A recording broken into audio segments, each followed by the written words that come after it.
Assalamualaikum warahmatullahi wabarakatuh. Selamat pagi kawan-kawan dan selamat datang di presentasi kelompok kami. Hari ini kita akan membahas topik yang sangat menarik dan relevan dalam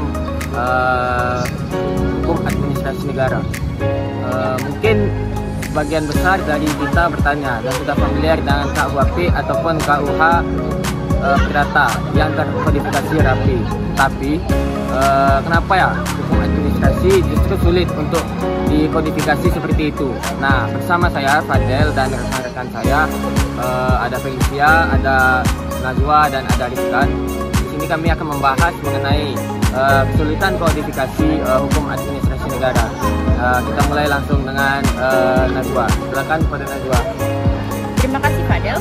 Baik teman-teman, kesulitan pertama dalam mengkodifikasi hukum administrasi yaitu karena sifatnya yang sangat dinamis dan terus berkembang.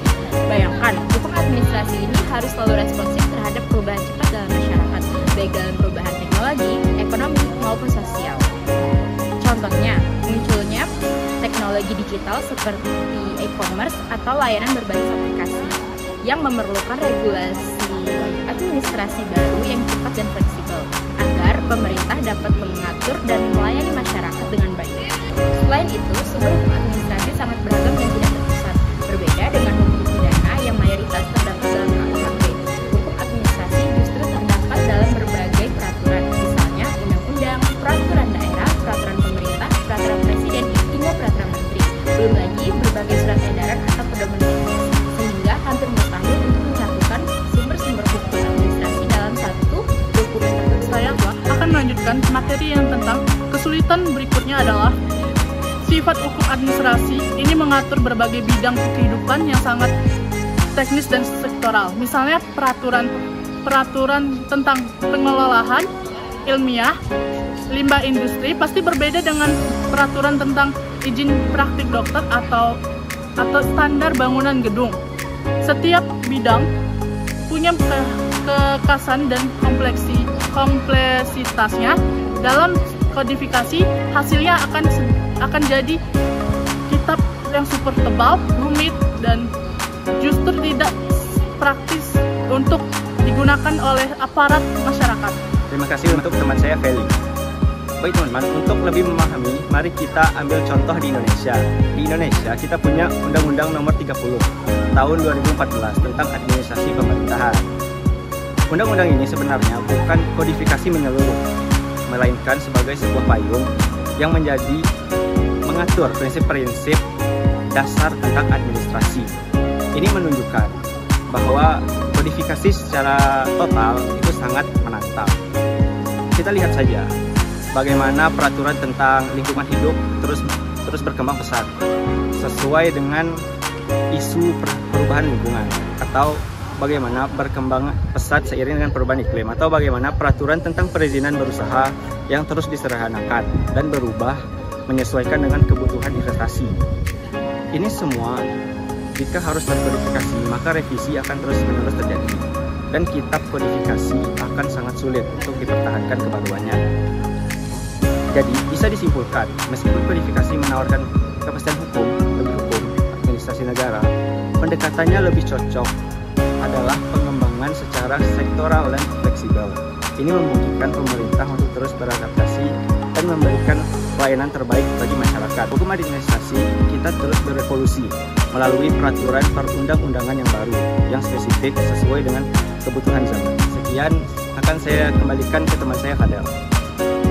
Luar biasa sekali ya penjelasan dari teman-teman kita tadi, Najwa, Feli, dan Rizkan.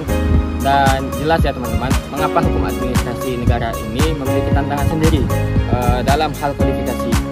Sifatnya itu seperti dinamis, sumbernya yang beragam dan materinya yang spesifik, serta pentingnya diskresi membuat kodifikasi penuh menjadi hak yang tidak praktis, bahkan kurang efektif.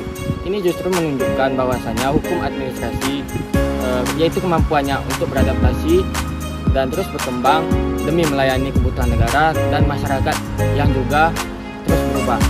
Demikian presentasi dari kelompok kami. Semoga materi ini bermanfaat dan menambah pemahaman kita semua tentang hukum administrasi negara. Terima kasih atas perhatiannya. Billahi taufiq wal hidayah. Wassalamualaikum warahmatullahi wabarakatuh.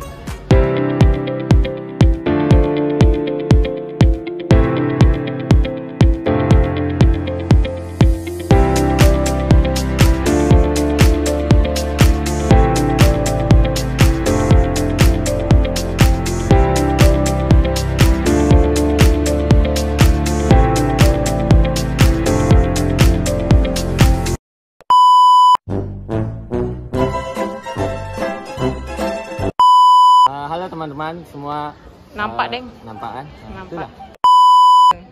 Terima kasih. Sesuai dengan kebutuhan zaman. Masih. Apa lagi aku bilang nih? Atau sisi kan?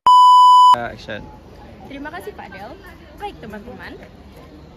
Ulang lu. Namun undang-undang ini menjadi payung yang Nah, bersama saya Fadil Adiaksa dan rekan-rekan saya ada Nanas, ada astagfirullah. Hukum administrasi ini harus cepat.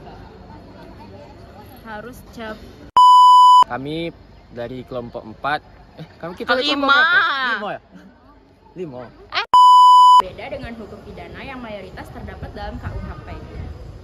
Ya udah sih KUHP kan? Ulang lah. Hai guys, jadi siang ini sebelum aku tag videohan, aku jadi videografer kelompok Nanas. Adeng dulu ya guys.